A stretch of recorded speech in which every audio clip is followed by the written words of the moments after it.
Formó pues Jehová Dios de la tierra toda bestia del campo y toda ave de los cielos, y las trajo a Adán para que viese cómo las había de llamar. Y lo que Adán llamó a los animales vivientes, ese es su nombre. Este es nuestro primer intento en la historia por explicar el origen del lenguaje. No está mal para una primera vez, pero creo que ahora lo estamos haciendo mejor. Un día de otoño de 1947, Cathy y Keith volvieron a su rancho con un nuevo miembro de la familia, la pequeña Vicky. Los primeros días fueron difíciles, pero empezó a comer bien y a crecer fuerte. A los 3 años, Vicky ya comía, se bañaba sola, sabía beber con pajita e incluso ayudaba con la limpieza de la casa. Le encantaba mirarse al espejo y salir al jardín a jugar subiéndose a los árboles. Era como cualquier otra niña, excepto por una gran diferencia. Vicky no hablaba, gritaba, se reía, pero no pronunciaba palabra. Parecía que tenía alguna diferencia neurológica que le impedía hacerlo. Tras consultar con los expertos, sus padres decidieron someterla a un entrenamiento intensivo, pero fue en vano. Todo su vocabulario se limitaba a unas pocas palabras como papá y mamá. Por suerte sus padres no se tomaron tan mal esta situación, porque Vicky era un chimpancé, en concreto uno de los primeros sujetos de estudio sobre el lenguaje de otros simios. ¿Qué le faltaba a Vicky para poder hablar? Todas las culturas humanas del mundo tienen lenguaje, es el sello de identidad de nuestra especie. No nacemos sabiendo hablar, el lenguaje se aprende, pero sí que nacemos con un instinto a aprender a hablar. De alguna manera, el lenguaje está en nuestra biología, pero esta no es una sola capacidad que apareciera de pronto, sino que al analizarla bien, vemos que consta de muchas partes. La mayoría de ellas se encuentran también en otros animales, y solo unas pocas son las que le faltaban a Vicky. Ahora tenemos que identificar todas estas capacidades, encontrar las que son exclusivas del ser humano e intentar explicar por qué aparecieron. Está ampliamente aceptado que muchos animales pueden aprender, tienen memoria, se hacen representaciones mentales del mundo que les rodea e incluso lo categorizan. Estas capacidades son imprescindibles para el lenguaje. Por ejemplo, sería una locura tener un nombre para cada mesa del mundo. Ahora bien, ¿son capaces de asociar los conceptos con señales aleatorias como palabras? No hay duda de que algunos animales criados por humanos llegan a entender palabras. Cheshire es una border collie que vivió en Carolina del Sur. A lo largo de su vida participó en numerosos estudios científicos sobre las capacidades cognitivas de los perros, dejando a su especie en muy buen lugar. Memorizó el nombre de hasta 1022 juguetes distintos. ¿Pero pueden utilizar estas señales para comunicarse? Quiero que conozcáis a Kenzie, Coco y Alex. Now, what did you want? Sweet potato, celery, and lettuce. Yes, I remember. That's soft. That, yes, I feel it. It's nice. What color is that? Oh, yes, it's orange. You're very smart.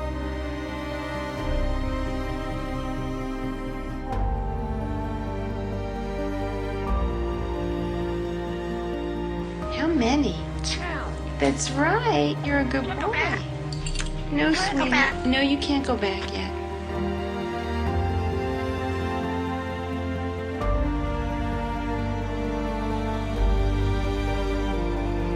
Recapitulando, vemos que Vicky tenía memoria, aprendía, se hacía representaciones del mundo que le rodeaba y lo categorizaba. Tenía la capacidad de atribuir significado a señales aleatorias e incluso utilizarlas para conseguir cosas. Sin duda, nuestro antecesor común con los chimpancés ya venía equipado con unas buenas herramientas cognitivas.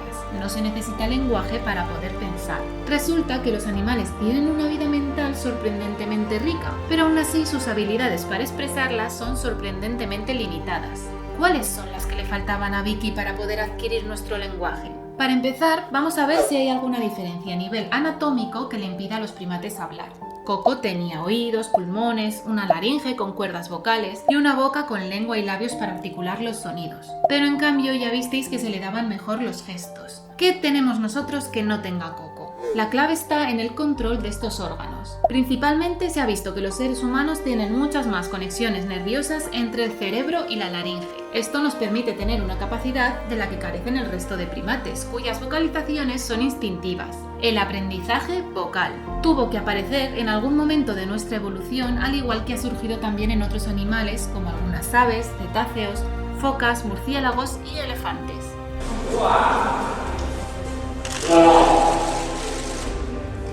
característica que sí que parece ser única de la comunicación del ser humano es una sintaxis compleja, en la que haya jerarquías y recursión. Todos hemos hecho en el instituto análisis sintácticos de oraciones en las que poníamos corchetes dentro de corchetes y más corchetes. Esto nos permite formar frases que no hemos oído nunca anteriormente y expresar prácticamente cualquier pensamiento. Pero aún nos falta una diferencia fundamental. Los seres humanos tenemos un kit de capacidades sociales especialmente desarrollado, que nos permite comunicarnos de manera única. Por ejemplo, entendemos la ironía y el sarcasmo. Podemos hacer inferencias de lo que realmente quiere decir una persona según el contexto. Y roncabas. Probablemente solo será una infección respiratoria, pero podría ser apnea del sueño. Deberías ir a ver a un otorrinolaringólogo. El médico de la nariz y la laringe. ¿Qué clase de médico extrae zapatos del culo? Dependiendo de dónde estén, puede ser un proctólogo o un cirujano general.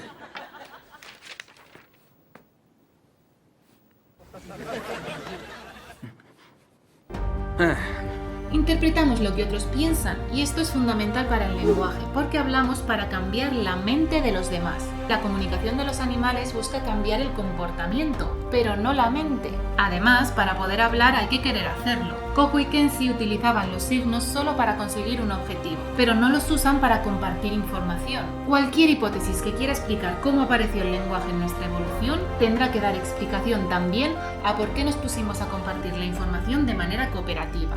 Ahora que ya tenemos los ingredientes, nos falta la receta. La teoría que explique en qué orden aparecieron estas características y con qué función. Este es el punto en el que se complica todo, porque el lenguaje no fosiliza, así que cualquier idea que se propone, por muy interesante que sea, suele carecer de las evidencias necesarias para que sea ampliamente aceptada. No obstante, merece la pena conocerlas. Los homínidos desarrollaron por primera vez un protolenguaje basado en palabras, que era aprendido, simbólico y útil. Solo después se desarrolló la capacidad de sintaxis jerárquica.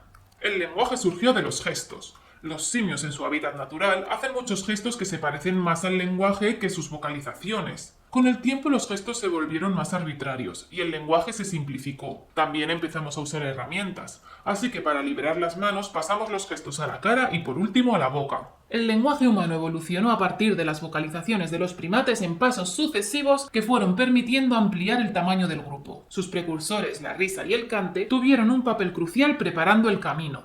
Primero se adquirió la capacidad de aprendizaje vocal que ya tienen otros animales, que combinada con gestos y de manera imitativa se utilizaba en rituales para fortalecer los vínculos sociales. Este protolenguaje tenía significado solo en el sentido en el que la música y la danza lo tienen, pero aún no podían transmitir pensamientos abstractos específicos. Para arrojar un poco de luz a todo este batiburrillo de ideas, vamos a contactar con el neuropsicólogo José Miguel Martínez Gázquez. Nos vamos del Pirineo a Murcia. Hola Laura, como has explicado, el lenguaje no es una sola capacidad cognitiva. Cada vez localizamos menos el lenguaje en regiones concretas de la corteza cerebral y más en redes a lo largo y ancho del sistema nervioso central. Por eso el lenguaje se puede entender que toca muchos dominios cognitivos como la memoria, la atención, las funciones ejecutivas o el propio aprendizaje. Esto hace que sea un claro ejemplo de interacción genes-cultura, porque la inmensa mayoría de las personas nacen con esta capacidad potencial de poder hablar y, a su vez, esto depende de la cultura y, por lo tanto, del aprendizaje. Por último, de todas las hipótesis que has mencionado, la que tiene más evidencias a día de hoy es la gestual, la de Corvallis. Los simios en su hábitat natural tienen un repertorio de gestos bastante complejo. Este rasgo acabaría derivando en uno nuevo acompañado con sonidos que conocemos como lenguaje. A su vez, se puede ver en el desarrollo de un ser humano. Los gestos ayudan a adquirir las reglas necesarias para poder hablar. Hasta aquí mi aportación, os mando de vuelta al norte. ¿Alguna vez vamos a poder tener pruebas contundentes para aceptar todas estas hipótesis e ideas? Una gran esperanza se encuentra en los avances genéticos. Tenemos que encontrar los genes que han dado lugar a las distintas capacidades y averiguar cuáles son más antiguos. Así podremos saber el orden en el que aparecieron. ¿Fue primero la adquisición de aprendizaje vocal como sugiere Fitz? ¿O eso fue lo último que apareció como dice Corvallis? No creáis que estoy hablando solamente del futuro, estos avances ya forman parte del presente. Por ejemplo, se ha conseguido identificar un gen, FOXP2, involucrado en el control de los músculos del habla, que está presente en humanos pero no se encuentra en chimpancés. Sin embargo, ahora que se ha podido secuenciar el genoma de los neandertales, sabemos que ellos ya tenían este gen. Esto sugiere que el antecesor común entre nosotros y los neandertales ya tenía alguna forma de lenguaje oral, pero seguramente no exactamente igual a la nuestra. En los genes está escrita la historia de cómo nos convertimos en la especie más parlanchina y peligrosa del planeta. Ahora el reto de la ciencia está en conseguir descifrarla. Bueno, pues como comprenderéis, el origen del lenguaje es un tema súper extenso y yo solo he podido dar algunas pinceladas, así que si queréis más información, yo os recomiendo el libro del origen del lenguaje de Fitz, que es el que he utilizado básicamente para hacer este vídeo, porque me parece que hace como una revisión bastante profunda del tema y además tiene artículos ya más recientes que también me gusta mucho cómo recoge todas las ideas. Y muchas gracias a José Miguel Martínez Gázquez por su colaboración. Él también tiene un blog donde abarca temas como cognición animal, psicología, antropología, bueno, habla de todo, y también temas sobre el origen del lenguaje, que está muy bien. Y además es profesor de un curso sobre la evolución del lenguaje, así que eso, muchas gracias. Voy a dejar el link a su blog en la descripción y también al libro que he utilizado. Y bueno, pues nos vemos en otro vídeo.